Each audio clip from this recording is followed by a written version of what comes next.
వేటాడేటువంటి అలవాటు ఉన్నటువంటి ఒక ఆయన ఒక వేట కుక్కను కొన్నాడు, హంటింగ్ డాగ్ని కొన్నాడు. దాని తర్వాత అది ఎట్లా పనిచేస్తుందో చూద్దామని దాన్ని తీసుకుని అడవికి వెళ్ళాడు. ఎలుగుబంటి వాసన పట్టించి ఎలుగుబంటి ఉన్నటువంటి దారిలో ఆ కుక్కను విడిచిపెట్టినప్పుడు అది వేగంగా పోతుంది. సో ఆ దారిలో పోతున్నప్పుడు దానికి మధ్యలో ఆ దారిని దాటి ఇటువైపు వెళ్ళినటువంటి ఒక జింక వాసన దొరికేసరికి దాన్ని బట్టి ఆ నేరుగా పోవాల్సినటువంటి దారిని వదిలేసి ఈ జింక పోయినటువంటి దారిలో అది పోయింది.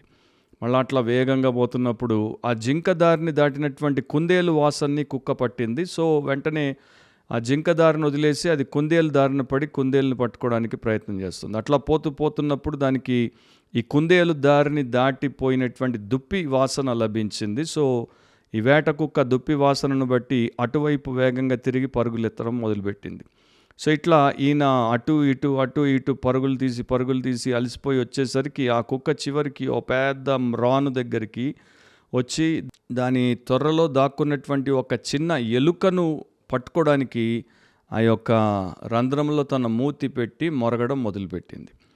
దీంట్లో ఈ స్టోరీలో మనకు కనబడేటువంటి ఒక విచిత్ర విషయం ఏంటంటే, ఎలుగుబంటి కోసం కుక్కను తీసుకుని వచ్చాడు, కానీ అది దారిలో దృష్టి తప్పి అనుకున్న దానికి బదులు అది మొదట జింక వైపు పోయింది, తర్వాత కుందేలు వైపు పోయింది, తర్వాత దుప్పి వైపు పోయింది, చివరికి వచ్చి ఎలుక గూడులో దగ్గరికి వచ్చి మూతి పెట్టి మరుగుతోంది.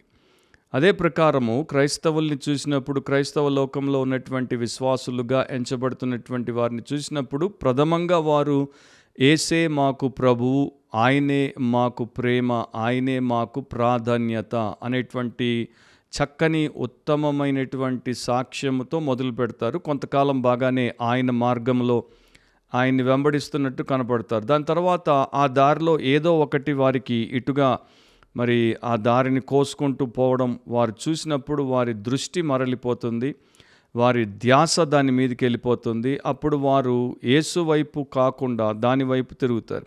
సో ఇటు పోతున్నప్పుడు ఈ యొక్క దారిని కట్ చేసుకుంటూ మరొక లౌకికమైనటువంటి విషయము లేకపోతే భౌతికపరమైనటువంటి అంశము దాటినప్పుడు దాని వెనక పోతారు. సో ఈ ప్రకారం వారు మొదట అనుకున్నట్టు, వారు ప్రమాణం చేసినట్టు, సాక్ష్యం ఇచ్చినట్టు, లేకపోతే వారు దేవుడితో నిబంధన చేసినట్టు ఆ మొదటి సమర్పణలో ప్రతిష్టలో ఉండకుండా వారు దారులు తప్పి చివరికి దిక్కులేనటువంటి పరిస్థితిలోనికి వచ్చేస్తారు. ఇది మెజారిటీ క్రిస్టియన్స్లో మనకు కనబడేటువంటి ఒక దురదృష్టకరమైనటువంటి అంశం.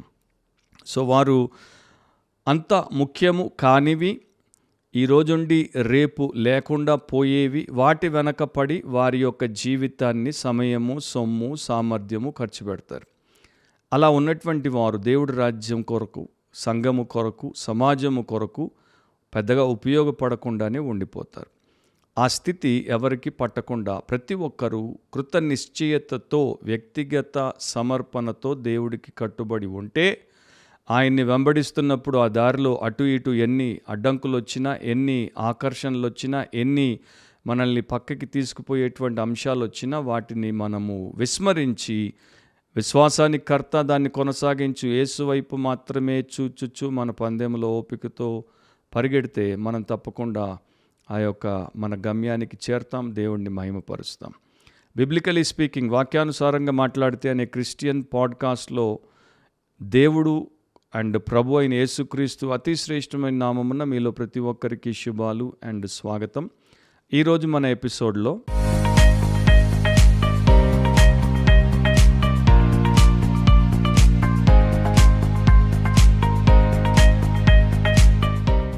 యెహోషువ 3వ అధ్యాయము 5వ వచనం, జాషువా చాప్టర్ 3 వర్స్ 5. మరియు యెహోషువ, రేపు యెహోవా మీ మధ్య అద్భుత కార్యములను చేయును గనుక మిమ్మును మీరు పరిశుద్ధపరచుకొనుడని జనులకు ఆజ్ఞ ఇచ్చాను. సో మన పాడ్కాస్ట్ యొక్క టైటిల్ ఏంటంటే consecrated to God, consecrated to God question mark. దేవునికి ప్రతిష్ఠించబడ్డావా, దేవునికి ప్రతిష్ఠించబడ్డావా అనేది ఒక ప్రశ్న, మనందరం ఎదుర్కోవాల్సినటువంటి ప్రశ్న. సో యెహోషువ మోషే తర్వాత దేవుని యొక్క సేవకుడు, దేవుడి చేత నియమించబడ్డాడు. ఇశ్రాయేలు ప్రజల్ని నడిపించేటువంటి ఆత్మీయ అండ్ పరిశుద్ధ నాయకుడిగా దేవుడు పెట్టాడు. ఆయన ఇశ్రాయేలీల కొరకు దేవుడు చేయబోయేటువంటి అద్భుత కార్యములను వారు పొందునట్లు చూచినట్లు వారిని సిద్ధపరచడానికి దేవుడి చేత ఆయన ఆదేశించబడినప్పుడు, రేపు యెహోవా మీ మధ్య అద్భుత కార్యములను చేయును గనుక దానికన్నా ముందు మీరు మిమ్మల్ని పరిశుద్ధపరచుకొనుడి అని వారికి కావలసినటువంటి సిద్ధపాటును బట్టి వారిని ఆజ్ఞాపించాడు. అక్కడ తెలుగులో పరిశుద్ధపరచుకొనుడి అనేటువంటి పదం ఉంది. హీబ్రూలో వాడబడినటువంటి పదం యొక్క అర్థము వివిధ రకాలుగా బైబిల్లో దాన్ని వారు అనువదించినప్పుడు, ఒక దాంట్లో కాన్సక్రేట్ ప్రతిష్ఠించుట, ప్రతిష్ఠింపబడుట, ఒక దాంట్లో శాంక్టిఫై పరిశుద్ధపరచబడుట, లేకపోతే హోలీ పరిశుద్ధమైన, లేకపోతే సేక్రెడ్ పవిత్రమైన అనేటువంటి అర్థాలను ఇస్తోంది. సో దాంట్లో ఉన్నటువంటి మూల భావము, కోర్ మీనింగ్ ఏంటి అంటే, దేవుని కొరకు మీరు ప్రత్యేకించబడుతున్నారు, వేరు చేయబడుతున్నారు కనుక సామాన్యమైన అపవిత్రమైనటువంటి వాటన్నింటి నుండి మీరు వేరైపోయి మిమ్మల్ని మీరు శుద్ధి చేసుకోండి. దేవుడు మీతో సంబంధమును కలిగి మీలో మీ ద్వారా పని చేయునట్లు మీరు దేవుడికి సాధనాలుగా సమర్పించబడి ఉండండి. సో మీరు ఆ శారీరక లేక భౌతిక లేక దైవ వ్యతిరేకమైనటువంటి అంశములతో మిమ్మల్ని మీరు ముడిపెట్టుకుంటే మీరు అపవిత్రమైపోతారు. అండ్ దేవుడు మీతో సంబంధమును కలిగి మిమ్మల్ని వాడలేడు కనుక ఆ స్థితిని మీరు కల్పించుకోకండి అని దేవుడు దాసుడైన యెహోషువ ద్వారా ఆజ్ఞాపించాడు. ఇది కేవలం యాజకులకు మాత్రమే కాదు, ప్రజలందరికీ కూడా. సో సేవకులకు అండ్ దేవుని సంబంధికులందరికీ ఇది వర్తిస్తోంది. పాత క్రొత్త నిబంధనలలో కాన్సెక్రేషన్, ప్రతిష్ఠింపబడుట, ప్రతిష్ఠించుకొనుట అంటే అర్థము ఒక వ్యక్తిని కానీ, ఒక వస్తువును కానీ, ఒక విషయమును కానీ, ఒక స్థలమును కానీ లౌకికమైన, భౌతికపరమైన, అపవిత్రమైన, సామాన్యమైన వాటన్నింటి నుండి వేరు చేసి దేవుడి కొరకు ప్రత్యేకించి దేవుని యొక్క చిత్తమునకు అప్పగించుట, దేవుని యొక్క ఉద్దేశముల నెరవేర్పు కొరకు వాటిని అంకితము చేయుట, అది కాన్సక్రేషన్. సో దేవుడు ధర్మశాస్త్రం ప్రకారము ఇశ్రాయేలీయులను ఆ ప్రకారము ప్రతిష్ఠించుకోవాలని ఆదేశించాడు. నిర్గమకాండం 13వ అధ్యాయం 2వ వచనంలో, ఇశ్రాయేలీయులలో మనుష్యుల యొక్కయు పశువుల యొక్కయు ప్రథమ సంతతి అనగా ప్రతి తొలి చూలు పిల్లను నాకు ప్రతిష్ఠించుము, అది నాదని చెప్పాను. సో ఇశ్రాయేలుకు జన్మించినటువంటి ప్రథమ సంతానం, వారి యొక్క పశువుల్లో ఉన్నటువంటి ప్రథమ సంతానాన్ని దేవుడికి ప్రతిష్ఠించుట, దేవుడికి కాన్సక్రేట్, దేవుడికి డెడికేట్ చేయుట. అట్లా చేసినప్పుడు ఇక దాని మీద వారికి హక్కులేమీ ఉండవు, అధికారం ఏమీ ఉండదు. ఇక అంతా దేవుడి వశం, దేవుడి అధికారం కింద, దేవుని యొక్క విషయముగా, ఆయనదిగా అది ఉండిపోతుంది. తర్వాత దేవుడు అహరోనును అతని కుమారులను నా సేవ కొరకు ప్రతిష్ఠించమని మోషేకి చెప్పినప్పుడు నిర్గమకాండం 30:30లో, మరియు అహరోనును అతని కుమారులను నాకు యాజకులై ఉండునట్లు నీవు వారిని అభిషేకించి ప్రతిష్ఠింపవలెను, ఆ ప్రకారమే అది జరిగింది. ఇక న్యూ టెస్టిమెంట్లో యేసుక్రీస్తునందు ఉన్నటువంటి ధన్యత ఏంటంటే, ఇటు క్రైస్తవ సంఘస్థులు అటు క్రైస్తవ సేవకులు అందరూ కూడా ప్రతిష్ఠింపబడిన వారే. యేసు రక్తముతో కొనబడిన వారు, యేసు ఆత్మతో నింపబడి ముద్రింపబడిన వారు, యేసు వాక్యముతో పోషింపబడుతున్నారు, దేవుని యొక్క ఆలయముగా ఉన్నారు కనుక వారందరూ కూడా కాన్సక్రేటెడ్ పీపుల్. వారు ప్రత్యేకించబడి ప్రతిష్ఠింపబడినటువంటి వారు కనుక వారి జీవితాన్ని వారు చాలా జాగ్రత్తగా, అతి శ్రద్ధతో, భయము భక్తితో వారు జీవించాల్సి ఉంది. మొదటి పేతురు 2వ అధ్యాయం 9వ వచనం, అక్కడ ఉన్నటువంటి ఆ సత్య మాటలను లేకపోతే పదాలను మీరు జాగ్రత్తగా గమనిస్తే మనకు దేవుడిచ్చిన ఆధిక్యత ఎంత గొప్పది, దేవుడు మన భుజాల మీద పెట్టిన బాధ్యత ఎంత గొప్పది, మన ధన్యత ఎంత గొప్పది అనేది ఒక వాక్యానుసారమైన విశ్వాసి ఎట్టి పరిస్థితుల్లో కూడా విస్మరించదు. అయితే మీరు చీకట్లో నుండి ఆశ్చర్యకరమైన తన వెలుగులోనికి మిమ్మును పిలిచిన వాని గుణాతిశయములను ప్రచురము చేయు నిమిత్తము ఏర్పరచబడిన వంశమును, రాజులైన యాజక సమూహమును, పరిశుద్ధ జనమును, దేవుని సొత్తైన ప్రజలునై ఉన్నారు. సో దీంట్లో దేవుడికి మనకి మధ్యలో ఉన్నటువంటి బంధము ఎట్లాంటిదో చెప్పబడింది. మనం ఏర్పరచబడిన వంశం, రాజులైన యాజక సమూహం పరిశుద్ధ జనం, దేవుని సొత్తైన ప్రజలం. అంటే we are totally consecrated to God.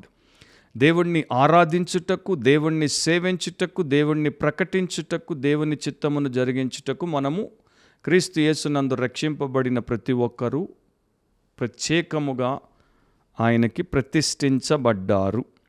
So ఈ ప్రకారం దేవుడి యొక్క ఏర్పాటు ఉంది. అండ్ ఈ ప్రతిష్ట, ఈ కాన్సక్రేషన్ అనేది ఆ భక్తుడి జీవితంలో, భక్తురాలి జీవితంలో, క్రైస్తవ విశ్వాసురాలి జీవితంలో చాలా కీలకమైనది. దీని మీదే వారి యొక్క జీవితము ఆధారపడి ఉంటుంది. ఫలిస్తారా, ఫలము లేకుండా ఫలహీనులైపోతారా, బలము కలిగి ఉంటారా, బలహీనంగా ఉంటారా, బుద్ధి కలిగి ఉంటారా, బుద్ధిహీనంగా ఉంటారా, భక్తిని కలిగి ఉంటారా, భక్తిహీనంగా ఉంటారా, దేవుడి కొరకు వారు మరి ఇతరులను ప్రభావితం చేసేటువంటి శక్తిమంతులుగా ఉంటారా, లేకపోతే వారు సాతాను కుతంత్రాలకు లోబడిపోయి నీరుగారినటువంటి నీచులుగా మారిపోతారా అనేది దానిలో ఆధారపడి ఉంది.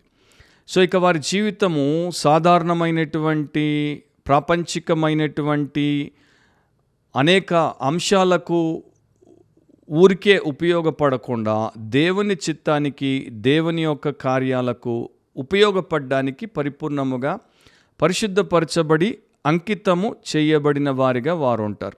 ఇక వారి మీద వారి స్వంత చిత్తం అనేది, వారి స్వంత యాజమాన్యం అనేది ఉండదు. సెల్ఫ్ మాస్టరీ కానీ, సెల్ఫ్ ఓనర్షిప్ కానీ వారికి ఉండదు. ఎందుకంటే సెల్ఫ్ డినాయల్ అనేది వారు మొదలు పెడతారు కనుక, స్వీయమును స్వంతమును వారు ఉపేక్షించుకుంటారు కనుక, వారు దేవుని యొక్క పరిశుద్ధమైన, ఘనమైన, యోగ్యమైన, దీవనకరమైనటువంటి సేవకు తమను తాము కట్టుబడి అప్పగించుకుంటారు కనుక వారు ఆ అంకిత భావముతో ప్రత్యేకించబడి ఉంటారు. వారికి వ్యక్తిగత లాభాల కోసము, లేకపోతే వారి కుటుంబ లాభాల కోసము, లేకపోతే ప్రపంచిక లాభాల కోసము ప్రాకులాడేటువంటి మనుషులుగా ఉండరు. వారి జీవితం అంతా కూడా దేవుని యొక్క పరమ ఉద్దేశాల కొరకు వారు సమర్పించుకొని బ్రతుకుతారు. సో వారికి ఉన్న సమస్తము దేవుని ఆధీనము. అండ్ అట్లా వారు ఉన్నప్పుడే వారు క్రీస్తు పోలికలో ఎదుగుతారు, వారు ఆత్మీయంగా ఫలిస్తారు, వారు అభిషేకముతో కొనసాగుతారు. అండ్ వారి జీవితము అనేకుల జీవితాలను దేవుడి మహిమ కొరకు కృప ద్వారా వెలిగించేటువంటి జీవితముగా ఉంటుంది. అండ్ ఈ కాన్సక్రేషన్ అనేది, ఈ ప్రతిష్ఠించుకోవడం అనేది, లేకపోతే ప్రతిష్ఠింపబడడం అనేది కేవలం పై మాత్రమే జరిగేటువంటి అంశము కాదు. ఇది ఎక్స్టర్నల్ యాక్టివిటీ కాదు. ఇది ఇంటర్నల్ ట్రాన్స్ఫర్మేషన్ ద్వారా ఎక్స్టర్నల్ రియలైజేషన్. అంటే లోపల అంతరాత్మలో, లేకపోతే ఆంతర్యంలో వారు లోపల ఏమై ఉన్నారో అక్కడ వారు రూపాంతరం చెందినప్పుడు, దేవుని యొక్క కార్యము ద్వారా అక్కడ వారు నూతన సృష్టిగా నవీన స్వభావంతో రూపాంతరం చెందినప్పుడు అది లోపల ఉన్నది వారు బయట కార్యరూపము దాల్చి చూపిస్తారు. సో వారు లోపల దేవుడికి ఎంత లోబడి ఉన్నారో అది వారు బయట చేసేటువంటి కార్యముల్లో చాలా స్పష్టంగా కనబడుతుంది. అండ్ వారి కార్యాలు పవిత్రంగా ఉంటాయి, ప్రేమతో ఉంటాయి, అండ్ ఏ రకమైనటువంటి స్వార్థము లేకుండా ఉంటాయి, 10 మందికి ప్రయోజనాన్ని కల్పించేవిగా ఉంటాయి. వారు దేవుడి పక్షాన, దేవుని ప్రతినిధులుగా, దేవుని యొక్క పరిచారకులుగా వాడబడతారు. అండ్ దేవుడికి మహిమ, అనేకులకు మేలును తెచ్చేటువంటి వారిగా ఉంటారు. ఒక 5 విషయాలు ఒక్కొక్క మాటలో మనం చూస్తే, ఈ కాన్సక్రేషన్ అనేది, ప్రతిష్ఠింపబడుట అనే దాంట్లో మనకి మొదట కనబడాల్సినటువంటి విషయం ఏంటంటే సమర్పణ, సరెండర్ అని అంటాం. మొదటి దినవృత్తాంతములు 12వ అధ్యాయం 18వ వచనంలో, అప్పుడు 30 మందికి అధిపతి అయిన ఆమాసాయి ఆత్మవశుడై, దావీదు, మేము నీ వారము, యెషయి కుమారుడా, మేము నీ పక్షమున ఉన్నాము, నీకు సమాధానము కలుగునుగాక, సమాధానము కలుగునుగాక, నీ సహకారులకును సమాధానము కలుగునుగాక, నీ దేవుడే నీకు సహాయము చేయునని పలుకగా, దావీదు వారిని చేర్చుకొని వారిని తన దండునకు అధిపతులుగా చేసెను. సో ఇక్కడ ఆయన ఏమంటున్నాడు? మేము నీ వారము, దావీదు, మేము నీ వారము, మేము నీ పక్షమున ఉన్నాం. సో ప్రతి క్రైస్తవుడు, భక్తుడు, భక్తురాలు దేవుని చేత కృపకు పాత్రులుగా ఎంచబడి నాశనానికి అప్పగించబడకుండా రక్షింపబడి ఆయన సంబంధులుగా, ఆయన సేవకులుగా చేర్చుకోబడ్డారు కనుక వారు ఇట్లాంటి పదాలు పలకడమే కాదు, ఇట్లాంటి ప్రవృత్తిని వారు పెంపొందించుకోవాలి. దేవా, మేము నీ వారము, మేము నీ పక్షమునున్నాము, మమ్మల్ని మేము నీ వశమున అప్పగించుకుంటున్నాం. సో ఆయన మనల్ని తన స్వరక్తమిచ్చి కొన్నాడు అని దేవుని వాక్యంలో ఆయన చెప్పాడు గనుక, స్వరక్తమిచ్చి మనల్ని కొని సంపాదించుకొని దేవుని సొత్తైన ప్రజలుగా చేసుకున్నప్పుడు మనము ఆయన వారముగానే 100% ఉండాలి, మనము ఆయన పక్షముగానే ఉండాలి, అండ్ మనము ఆయన యొక్క వశంలో, ఆధీనంలో ఉండాలి. ఇది మన జీవితానికి మనము చూపించాల్సినటువంటి కనీస కృతజ్ఞత భావం. ఆ ప్రకారం మనం ఉన్నప్పుడు దేవునికి మనం మొదట ప్రతిష్ఠించబడి ఉంటాం, తర్వాత దేవుని యొక్క చిత్తానికి, కార్యానికి ప్రతిష్ఠించబడి ఉంటాం. రెండో విషయము, ఈ కాన్సక్రేషన్లో మనకేం కనబడుతుందంటే పరిపూర్ణమైనటువంటి సమర్పణ, సమగ్రముగా, అంటే కంప్లీట్గా 100% మనము దేవుడికి బేషరతుగా ఏ కండిషన్ పెట్టకుండా మరి సమర్పించుకొని ఉండడం. లేవియాకాండం 1:9 అది యెహోవాకు ఇంపైన సువాసన గల దహన బలి అగునట్లు యాజకుడు దానినంతయు బలిపీఠం మీద దహింపవలెను. సో పాత నిబంధనలో వారు బలి అర్పించినప్పుడు బలి పశువును పూర్తిగా దహన బలిగా బలిపీఠం మీద పెట్టి దహించేసాడు. అంటే దాంట్లో ఇంత కూడా భాగాన్ని తీసేసి కొంత పక్కన పెట్టి అది అట్లా చేయలేదు. సో మనం కూడా సజీవ యాగముగా దేవుని ఎదుట బలిపీఠం ఎక్కినప్పుడు పూర్తిగా మనల్ని మనం సమర్పించుకుని ఆయన సేవ, ఆయన యొక్క సంకల్పం కొరకు జీవిస్తాం. ఒకసారి ఒక రైతు తన ఊర్లో మరి కష్టపడి ఖర్చు పెట్టి ఒక దేవాలయం, అంటే చర్చ్ బిల్డింగ్ని కట్టించాడు. అక్కడ ఉన్నటువంటి ఒక పాస్టర్ గారి దగ్గరికి వచ్చి, మీరు వచ్చి దాన్ని డెడికేట్ చేయాలని చెప్పాడు. దాన్ని మీరు ప్రతిష్ఠించాలి, దేవుడి మహిమ కొరకు, మా గ్రామస్తుల మేలు కొరకు దాన్ని ప్రతిష్ఠించాలి.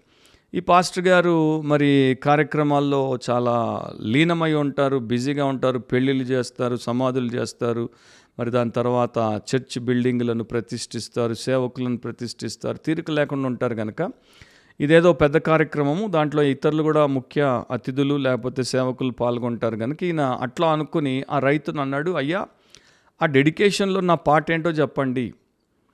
అది రైతుకి సరిగ్గా అర్థం కాలేదు. అంటే డెడికేషన్ చేయమని ఈయన అడిగితే దాంట్లో ఏ భాగాన్ని డెడికేషన్ చేయమంటున్నావు అన్నట్టు ఆయన నన్ను అడుగుతాడేంటి, మొత్తం అంతా చేయాలయ్యా, ఆ బిల్డింగ్ అంతటిని మీరు డెడికేట్ చేయాలి, ఏ మాత్రం విడిచిపెట్టకుండా ప్రతి కొన ప్రతి కొస దేవుడి యొక్క మందిరముగా మీరు ప్రతిష్ఠించాలి అని చెప్పినప్పుడు కానీ ఆయన దీనికి ఈయన ఆయనకి అర్థం కానటువంటి పరిస్థితి. సో కింద ఉన్నటువంటి ఆ నేల నుండి పైన నింగికి తాకుతున్నటువంటి సిలువ వరకు మొత్తం అంతా మీరు దేవుడికి ప్రతిష్ఠించి అంకితము చెయ్యాలి అని ఆయన చెప్పాడు. అప్పుడు వాళ్ళిద్దరికి అర్థమైంది ఏంటంటే, 1 కొరింథీ 3:16-17 ఇట్లా రాయబడినటువంటి సత్యం అర్థమైంది. మీరు దేవుని ఆలయమై ఉన్నారనియు దేవుని ఆత్మ మీలో నివసించుచున్నాడనియు మీరు ఎరుగరా?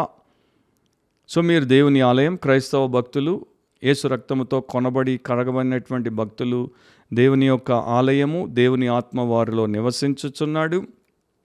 దేవుని ఆలయము పరిశుద్ధమై ఉన్నది, మీరు ఆ ఆలయమై ఉన్నారు. సో దేవుని ఆలయం పరిశుద్ధముగా ఉంది, ఎందుకంటే పరిశుద్ధాత్ముడు దాంట్లో నివసిస్తున్నాడు, అండ్ మీరు ఆ ఆలయం అయి ఉన్నారు. సో పరిశుద్ధాత్ముడు పరిపూర్ణంగా నివసించేటువంటి ఆలయముగా నీవు నేను మన దేహము ఆ ప్రకారం ఉన్నప్పుడు ఇక మనము సమగ్రముగా అర్పించుకోకపోతే ఎట్లా? ఆ స్థితి మనకు కలగదు. మూడవది, రోమా 6:17 ప్రకారము ఈ ప్రతిష్ఠించుకోవడానికి మూలము, జీవము ఏంటి అంటే విధేయత. అది ఉంటేనే ప్రతిష్ఠించుకున్నట్టు, అది లేకపోతే ప్రతిష్ట అనేది లేదు. అప్రతిష్ట పాలైపోవడం చాలా సులువు. మీరు పాపమునకు దాసులై ఉంటిరి కానీ ఏ ఉపదేశ క్రమమునకు మీరు అప్పగింపబడితారో దానికి హృదయపూర్వకముగా లోబడిన వారై. ప్రతి ఒక్కరూ పాపానికి దాసులు, పాపానికి బానిసలు. అయితే దేవుడు దాంట్లో నుండి వారిని విమోచించినందుకు దేవునికి స్తోత్రం. ఇప్పుడు వారికి క్రొత్త ఉపదేశ క్రమాన్ని ఇచ్చాడు, దానికి వీరిని అప్పగించాడు. కనుక వీరేం చేస్తున్నారు? అప్పగింపబడినటువంటి దైవిక ఉపదేశ క్రమానికి హృదయపూర్వకంగా లోబడిన వారు. అంటే 100% వారి హృదయము నొప్పి లేకుండా, నొచ్చుకోకుండా, దేవుడు నన్ను ఇట్లా చేయమని కోరుతున్నాడు, ఆదేశిస్తున్నాడు, ఇది నాకు ఇష్టం లేదు, ఇది నాకు నచ్చట్లేదు, ఈ ప్రకారం నేను చేస్తే నేను ఇది కోల్పోతాను, అది నాకు లేకుండా ఉండాల్సి వస్తుంది, నాకు సంతోషాన్ని ఇవ్వట్లేదు, నేను అనుకున్నది నేను సాధించలేను అనేటువంటి ఈ మాటలు పలకకుండా వారు హృదయపూర్వకంగా ఏదైనా సరే దేవుడికి నేను సిద్ధము చేస్తాను అన్నప్పుడే వారిలో కాన్సక్రేషన్ ఉంది. చాలామంది ఇదిగో దేవా నా జీవితం ఆపాద మస్తకం నీకు అంకితమని పాడేవారు, గొప్పగా రాగాలాపన చేసేవారు, ఈ హృదయపూర్వకంగా దేవుడికి వారి జీవన సంబంధమైన సమస్త విషయాల్లో లోబడకుండా ఎప్పుడైతే ఉంటారో వారు బొంకుతున్నారు, అబద్ధం ఆడుతున్నారు, వేషధారులుగా ఉన్నారు. So whole hearted obedience is a sign of consecration. లేకపోతే మనిషి దేహానికి గుండె ఎట్లాగో అండ్ జీవము ఒక మనిషికి ఎట్లా ముఖ్యమో విధేయత ప్రతిష్టకి ముఖ్యముగా అట్లా ఉంటుంది. సో హృదయం అంతటితో దేవుని యొక్క ఆజ్ఞలన్నింటినీ గైకొనుట ముఖ్యం. ఎందుకంటే ఆజ్ఞలన్నీ పరిశుద్ధమైనవి, ఆజ్ఞలన్నీ శ్రేష్టమైనవి, ఆజ్ఞలన్నీ అనుకూలమైనవి, ఆజ్ఞలన్నీ పరిపూర్ణమైనవి. వాటిని బట్టి మనం ఎప్పుడు కూడా దేవుడికి నో చెప్పకుండా దేవుడి యొక్క విధేయులమైన సేవకులముగా ఉంటే వర్ధిల్లుతాం. 4వది అపోస్తలుల కార్యములు 5:41 ఆ నామము కొరకు అవమానం పొందుటకు పాత్రులని ఎంచబడినందున వారు సంతోషించుచు మహాసభ ఎదుట నుండి వెళ్ళిపోయి అపోస్తలను మరి కించపరిచారు, అవమానించారు, వారిని కొట్టారు, వారిని చెరసాల్లో వేశారు, వారిని నానా రకాలుగా మరి బెదిరించారు. కానీ అపోస్తలు యేసు నామమును ధరించుట మాత్రమే కాదు, యేసు నామమున వారికి ఎదురైనటువంటి అవమానము, శ్రమ, చెర, దెబ్బలు, సమస్త హింసను వారు సంతోషముతో మరి వారు దాన్ని అనుభవించి ఆయన నామం కొరకు మేము ఇట్లా అవమానం పొందుటకు పాత్రులమని ఎంచబడ్డామని వారు అక్కడి నుండి వెళ్ళిపోయారు. అంటే ప్రభు నామమున కొరకు మేము దీన్ని ఎదుర్కోవాల్సి వచ్చింది, రుచి చూడాల్సి వచ్చింది అన్నది వారికి సంతోషాన్ని కల్పించింది. సో దేవుని యొక్క సత్కార్యముల కొరకు మనము యథార్థమైన హృదయంతో నీతితో శ్రమిస్తే, శ్రమల పాలవుతే అది మనకి సంతోషాన్ని కల్పించాలి. కానీ అన్కాన్సక్రేటెడ్ మెన్ ఎవరైతే ఉంటారో, అంటే ప్రతిష్ఠింపబడినటువంటి వారు క్రైస్తవ లోకంలో ఎవరైతే క్రైస్తవులుగా చలామణి అవుతారో వారికి ఇట్లాంటి విషయాలు సంతోషాన్ని కలిగించవు.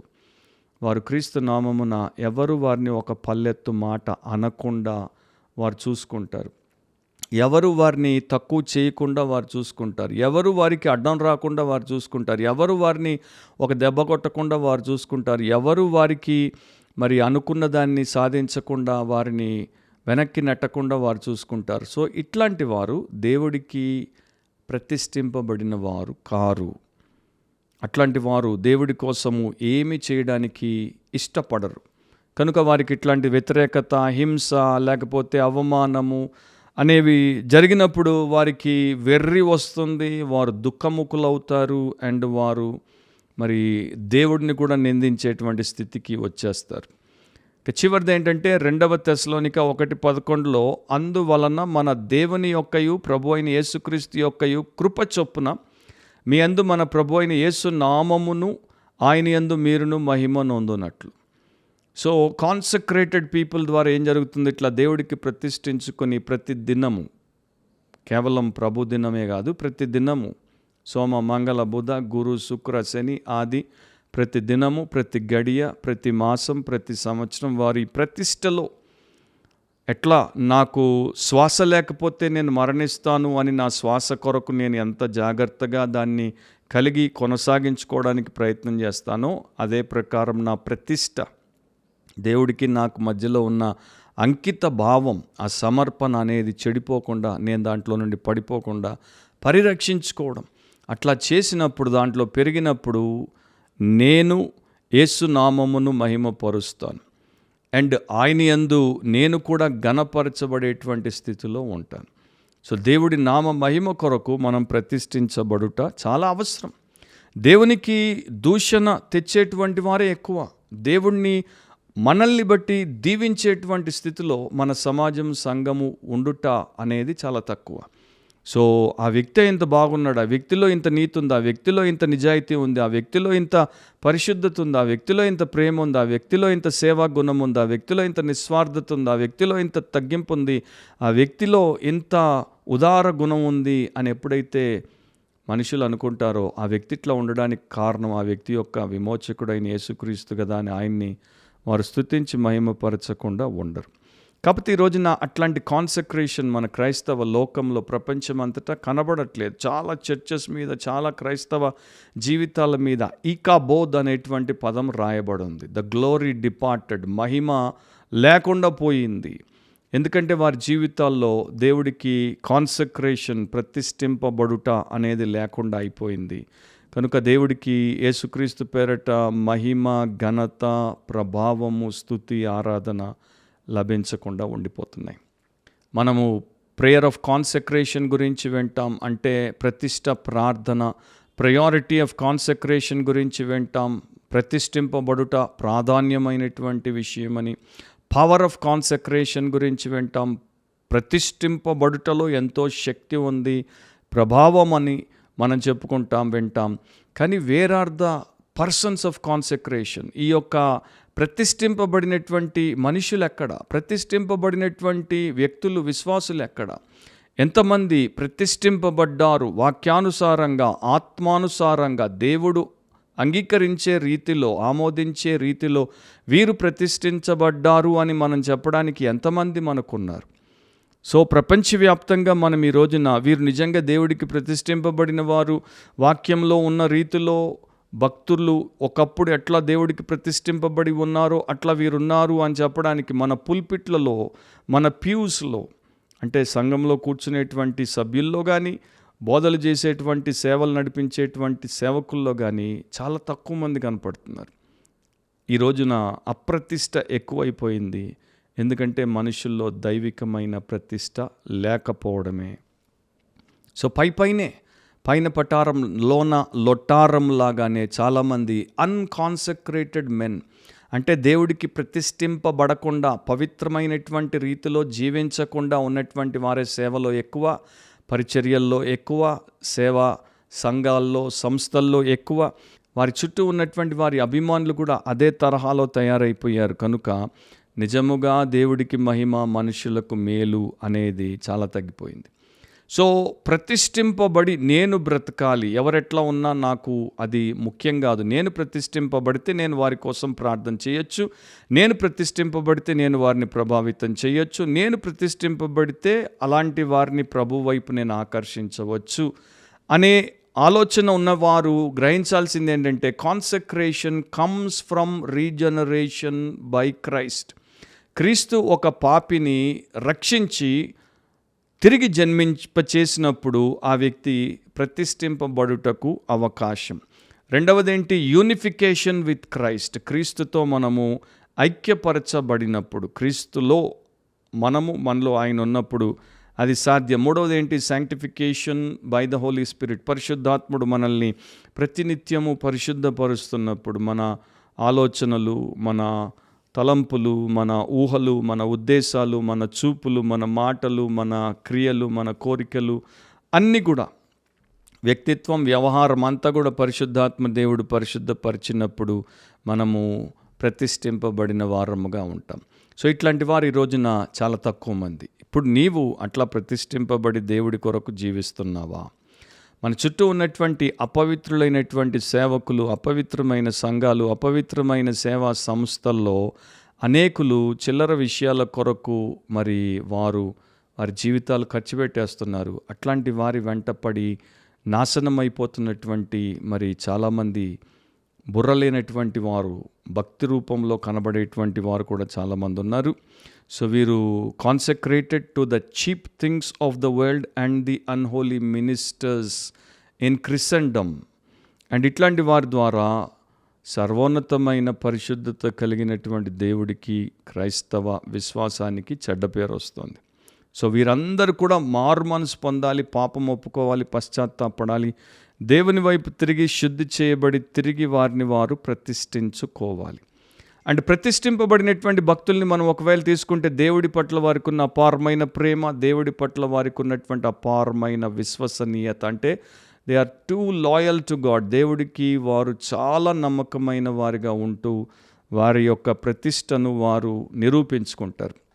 ఎరిక్ ఫెల్మెన్ అనే ఒక సేవకుడు ఒక చైనీస్ దంపతుల యొక్క ప్రతిష్ట గురించి చెప్పాడు. ఆయన మరొకరితో వారింటికి వెళ్ళినప్పుడు చైనా దేశంలో ఇద్దరు 60 దాటినటువంటి వృద్ధులు, వారి ఇంట్లో ఈయన రాగానే ఒక చిన్న ఇల్లు, కొంత మాత్రమే సామాను ఉంది. ఆయన ఒక కుర్చీలో కూర్చున్నప్పుడు ఆవిడ చిరునవ్వుతో ఆయనకి టీ చేసుకొని తెచ్చి ఇచ్చింది.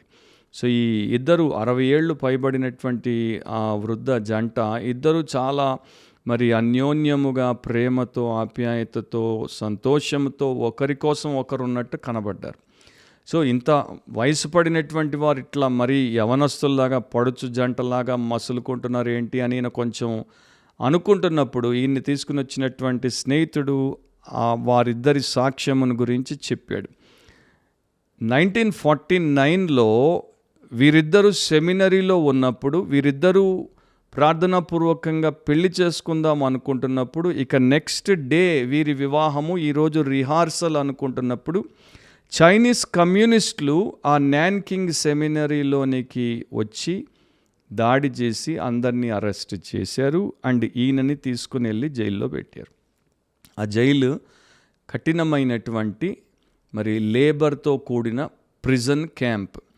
సంవత్సరానికి ఒక్కసారి కొన్ని నిమిషాలు ఆమెకు ఈయనని కలిసి మాట్లాడేందుకు అవకాశం ఇచ్చేవారు. అయితే వీరిద్దరూ అట్లా ఎంతగా ఒకరి కోసం ఒకరు అంకితమై ఉన్నారో దేవుడి నామములో, అంటే 30 ఏళ్ళు వీరిద్దరూ పెళ్లి చేసుకోకుండా అట్లా బ్రతికారు. ప్రతి సంవత్సరం ఒక్క పూట కొన్ని నిమిషాలు ఆమె వచ్చి ఆయనతో మాట్లాడి, ప్రేమతో మాట్లాడి, ఇద్దరు దేవుడి మాటలు చెప్పుకొని వేరైపోయేవారు. అట్లా ఆమె వచ్చిపోయిన ప్రతిసారి ఆ జైలు అధికారి తన్ని పిలిచి చెప్పేవాడు, నీవు యేసుక్రీస్తును విసర్జించు, నీ క్రైస్తవ భక్తి విశ్వాసాన్ని విడిచిపెట్టే, ఇప్పుడే నిన్ను విడుదల చేస్తాను. వెంటనే పోయి నీవు నీ యొక్క కాబోయేటువంటి భార్యను పెళ్లి చేసుకుని కుటుంబాన్ని కలిగి సంతోషంగా బ్రతకొచ్చు అంటే ఈ చైనీస్ విశ్వాసి భక్తుడు నో అనే ఆన్సర్ ఇచ్చేవాడు. 30 సంవత్సరాలు అట్లా నో నో నో, యేసును విడిచిపెట్టుట, క్రైస్తవ విశ్వాసాన్ని, భక్తిని విడిచిపెట్టుట అనేది అసంభవం అనే రీతిలో ఆయన చెప్పాడు. సో 30 ఏళ్ళు వారిద్దరూ అట్లా ఒకరి కోసం ఒకరు బ్రతికారు. తర్వాత వారిని దేవుడు విడుదల చేసినప్పుడు అప్పుడు వారిద్దరూ వివాహం చేసుకుని భార్యాభర్తలు అయ్యారు. అందుకని అంత అన్యోన్య దంపతులుగా వారు కనబడతారు. సో ఈ ఇద్దరికి యేసును వెంబడించుట అంటే ఒక సీరియస్ మ్యాటర్ అన్నమాట. చాలా గంభీరమైనటువంటి విషయం, తీవ్రమైన విషయం, ఆషామాషి విషయం కానే కాదు. మార్కు 8:34లో ప్రభు చెప్పాడు, అంతటా ఆయన తన శిష్యులను జనసమూహమును తన యొద్దకు పిలిచి, నన్ను వెంబడింపగోరువాడు తను తాను ఉపేక్షించుకొని తన సిలువ ఎత్తుకొని నన్ను వెంబడింపవలెను. ఆ మాటలు వీరి జీవితంలో యథార్థంగా నెరవేరాయి. అట్లా వారు దేవుడికి వారి యొక్క కాన్సక్రేషన్ని చూపించారు. వారి ప్రతిష్ట నిజంగా ఎంత గొప్పదో, దేవుడి పట్ల వారి హృదయములను ఎట్లా ఆయన యొక్క పాదములను పెనవేసేసి పట్టుకుని వారు బ్రతికారో మనకు చూపిస్తున్నారు. సో బైబిల్లో అట్లాంటి భక్తుల్ని దేవుడు చూపించాడు, బయట ప్రపంచంలో అట్లాంటి భక్తుల్ని దేవుడు చూపిస్తున్నాడు. మనం చూడాల్సింది ఇట్లాంటి వారిని. వీరికి పేరు లేదు, ప్రపంచం పొగిడేటువంటి ప్రతిష్ట లేదు, ప్రిస్టేజ్ లేదు, కానీ వీరికి దేవుడి పట్ల గొప్ప ప్రతిష్ట ఉంది, కాన్సక్రేషన్ ఉంది. మనకు కావాల్సింది ఈరోజు కనబడి రేపు మంట కలిసే ప్రిస్టేజ్ కాదు, ఆ ప్రతిష్ట కాదు. మనకు కావాల్సింది ఇప్పుడు ఎల్లప్పుడూ శాశ్వత కాలం ఉండే దైవిక ప్రతిష్ట, అంటే గాడ్లీ కాన్సక్రేషన్. మరి మీరు, మీ కుటుంబం, మీ సంఘం ఆ ప్రకారం దేవుడి కొరకు యథార్థముగా, పరిపూర్ణముగా ఇక నుండి అంతం వరకు ఈ లోకంలో ప్రతిష్ఠింపబడి జీవించాలని ఆశిస్తూ ప్రార్థిస్తూ దేవుడు మిమ్మును ఆ ప్రకారం మలిచి మహిమ పొందునుగాక, మీకు మేలు చేయునుగాక. మరొకసారి దేవుడు మనల్ని బిబ్లికలీ స్పీకింగ్, వాక్యానుసారంగా మాట్లాడితే అనే క్రిస్టియన్ పాడ్కాస్ట్లో కలిపేంత వరకు గుర్తుపెట్టుకోండి, వాక్యానుసారంగా ఆలోచిద్దాం, వాక్యానుసారంగా కోరుకుందాం, వాక్యానుసారంగా మాట్లాడదాం, వాక్యానుసారంగా ప్రవర్తిద్దాం, వాక్యానుసారంగా జీవిద్దాం. అట్లాంటి జీవితానికి కాన్సక్రేషన్ అవసరం, ప్రతిష్ఠించుకోవడం అవసరం. దేవుడికి మనము ప్రతిష్ఠింపబడుదుముగా. ఇంకా మీరు రక్షించబడకపోతే ఇప్పుడే రక్షించబడండి, యేసు వైపు తిరగండి. ఆయన్ని విమోచకుడిగా మీ పాపం మోసి సిలువలో రక్తము చిందించి చనిపోయి సమాధి చేయబడి తిరిగి లేచిన మీ రక్షకుడిగా నమ్మండి. మీ పాపం ఒప్పుకొని విడిచిపెట్టండి, మీ జీవితాన్ని సమర్పించండి అండ్ దీవించబడండి. God bless you all. See you soon. Amen.